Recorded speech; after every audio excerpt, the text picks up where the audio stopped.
नेपाल में फिर महाक्रांति की सुगबुगाहट। 11 महीने बाद सड़कों पर उतरा जेनजी। नेपाल के सातों प्रांत में जेनजी की एक ही आवाज, हिंदू राष्ट्र का दर्जा वापस लाओ। नेपाल में पूरब से पश्चिम तक हस्ताक्षर अभियान, 80% आबादी को जोड़ने का महालक्ष्य। कोशी प्रांत की हिंसा से भड़की ज्वाला, 20 लाख से ज्यादा लोगों ने अब तक किए दस्तखत। विदेशों में बैठे नेपालियों का भी मिला साथ। देखिए धर्मनिरपेक्षता बनाम हिंदू राष्ट्र का महासंग्राम।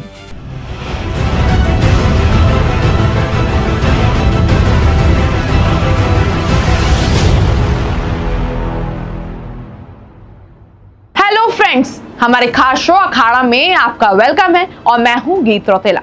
अखाड़ा में आज आपको पड़ोसी देश में नेपाल में चल रही कुश्ती यानी लड़ाई दिखाने जा रहे हैं। ये लड़ाई हिंदू राष्ट्र के दर्जे को वापस कराने की लड़ाई है। फ्रेंड्स, ये लड़ाई अब धीरे धीरे महासंग्राम का रूप लेती जा रही है। आज से ठीक 11 महीने पहले जिस नेपाल में सत्ता परिवर्तन की एक अभूतपूर्व जेनजी क्रांति देखी थी, वही नेपाल आज एक बार फिर सुलग रहा है, अशांत है और सड़कों पर एक नया आंदोलन खड़ा हो चुका है। लेकिन इस बार मुद्दा सिर्फ सरकार या राजनीति का नहीं है। इस बार मुद्दा है नेपाल की अस्मिता, उसकी संस्कृति और उसकी धार्मिक पहचान का। नेपाल के सातों प्रांतों में इस वक्त एक ही मांग जोर पकड़ रही है, नेपाल को फिर से हिंदू राष्ट्र घोषित किया जाए। काठमांडू की सड़कों से लेकर भारत के उत्तराखंड से सटे पश्चिमी प्रांत तक एक ऐसा हस्ताक्षर अभियान चल रहा है जिसने नेपाल की राजनीति में हड़कंप मचा दिया है। 2008 में जिस धर्मनिरपेक्षता को अपनाया गया था, आज नेपाल का युवा उसी के खिलाफ खड़ा नजर आ रहा है। क्या नेपाल एक बार फिर अपने पुराने इतिहास यानी राजशाही और हिंदू राष्ट्र की तरफ लौट रहा है?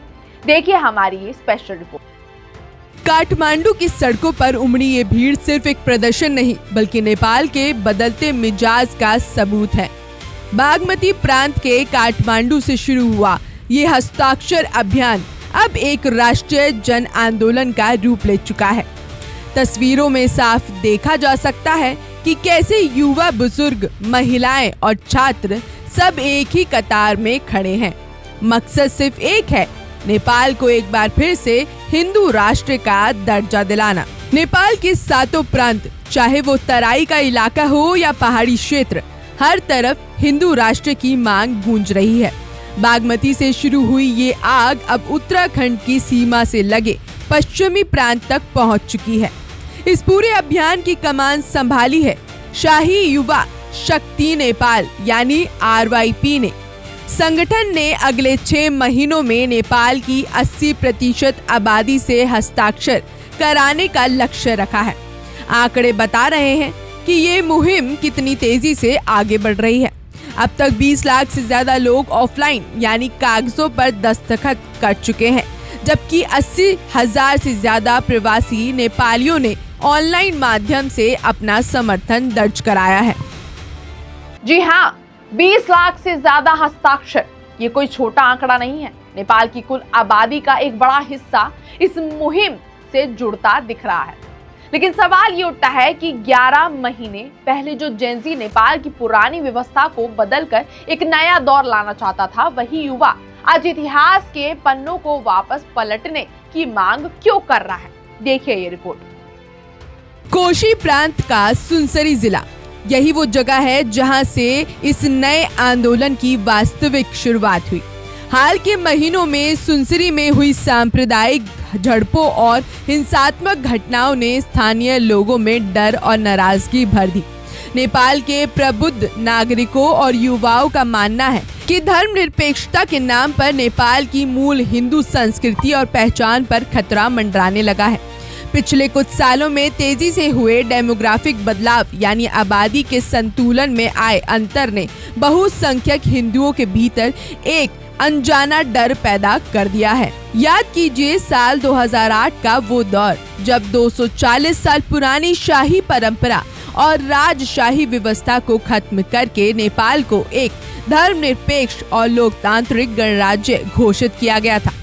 तब दावा किया गया था कि इससे नेपाल में शांति और प्रगति आएगी। लेकिन 16 साल बाद आज स्थिति ये है कि आम नेपाली नागरिक खुद को ठगा हुआ महसूस कर रहा है। हिंसा की बढ़ती घटनाओं और अपनी पहचान पर आ रहे संकट के बीच नेपाल एक बार फिर उसी इतिहास की ओर लौटना चाहता है जो 2008 से पहले था, यानी एक आधिकारिक हिंदू राष्ट्र। सूत्रों और ग्राउंड से आ रही जानकारियों की माने तो इस वक्त नेपाल में कोई एक या दो संगठन नहीं बल्कि करीब 50 छोटे बड़े संगठन इस महामुहिम में एक साथ जुट चुके हैं। शाही युवा शक्ति नेपाल के अलावा कई धार्मिक, सांस्कृतिक और पूर्व सैन्य अधिकारियों के समूह देश के कोने कोने में सक्रिय हैं। ये संगठन न केवल हिंदू राष्ट्र की बहाली चाहते हैं बल्कि इनमें से एक बड़ा वर्ग संवैधानिक राजशाही को भी वापस लाने की वकालत कर रहा है। इस आंदोलन की सबसे खास बात ये है कि इसे सिर्फ नेपाल के भीतर से ही नहीं बल्कि विदेशों में रहने वाले प्रवासी नेपाली नागरिकों का भी जबरदस्त समर्थन मिल रहा है। कतर, यूएई, मलेशिया, भारत और अमेरिका में काम करने वाले नेपाली युवा ऑनलाइन हस्ताक्षर अभियान के जरिए अपनी आवाज बुलंद कर रहे हैं। उनका मानना है कि दुनिया के नक्शे पर नेपाल की एकमात्र पहचान उसका विश्व का एकमात्र हिंदू राष्ट्र होना था और उसी पहचान को वापस पाना अब उनकी जिद बन चुका है। फ्रेंड्स, ये पूरा घटनाक्रम सिर्फ एक धार्मिक या सामाजिक बदलाव नहीं है बल्कि इसके बहुत गहरे राजनीतिक और जियोपॉलिटिकल मायने भी हैं। नेपाल भारत और चीन के बीच बसा एक बेहद संवेदनशील देश है। 11 महीने पहले जब जेनजी ने सड़कों पर उतरकर राजनीतिक उथल पुथल मचाई थी तब लगा था कि देश एक नई दिशा में जाएगा, लेकिन आज वही जेनजी जब धर्म निरपेक्षता के ढांचे पर सवाल उठा रहा है तो काठमांडू की मौजूदा सरकार के हाथ पांव फूल रहे हैं। देखिए ये रिपोर्ट।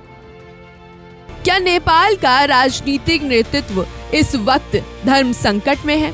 एक तरफ वामपंथी और धर्मनिरपेक्ष दल हैं जो 2008 के संविधान को बचाना चाहते हैं और दूसरी तरफ सड़कों पर उमड़ता ये जनसैलाब है जो संविधान में संशोधन की मांग कर रहा है। क्या नेपाल के संविधान में फिर से बदलाव होगा? क्या 80% आबादी के हस्ताक्षरों का दबाव सरकार को झुकने पर मजबूर कर देगा? ये वो सवाल है जो आज हर नेपाली नागरिक के जहन में तैर रहे हैं। एक्सपर्ट्स का मानना है कि यदि यह हस्ताक्षर अभियान अपने लक्ष्य यानी 80% आबादी तक पहुंच जाता है तो नेपाल सरकार के सामने जनमत संग्रह कराने के अलावा कोई और रास्ता नहीं बचेगा। नेपाल का इतिहास गवाह रहा है कि जब जब यहाँ का युवा और आम जनता सड़कों पर उतरी है तब काठमांडू तख्ता पलट और व्यवस्था परिवर्तन के साक्षी बने हैं। 11 महीने की शांति के बाद शुरू हुआ ये नया बवंडर नेपाल को किस दिशा में ले जाएगा ये आने वाला वक्त ही बताएगा। नेपाल में जारी इस बड़े आंदोलन, हस्ताक्षर अभियान और हिंदू राष्ट्र की मांग से जुड़े हर छोटी बड़ी खबर पर हमारी नजर लगातार बनी हुई है। क्या नेपाल फिर से दुनिया का इकलौता हिंदू राष्ट्र बनेगा? अपनी राय हमें कमेंट सेक्शन में जरूर बताइए। वीडियो को लाइक शेयर करें और हाँ, चैनल को सब्सक्राइब करना ना भूलिएगा। मिलेंगे अखाड़ा के नए वीडियो के साथ, तब तक के लिए नमस्कार।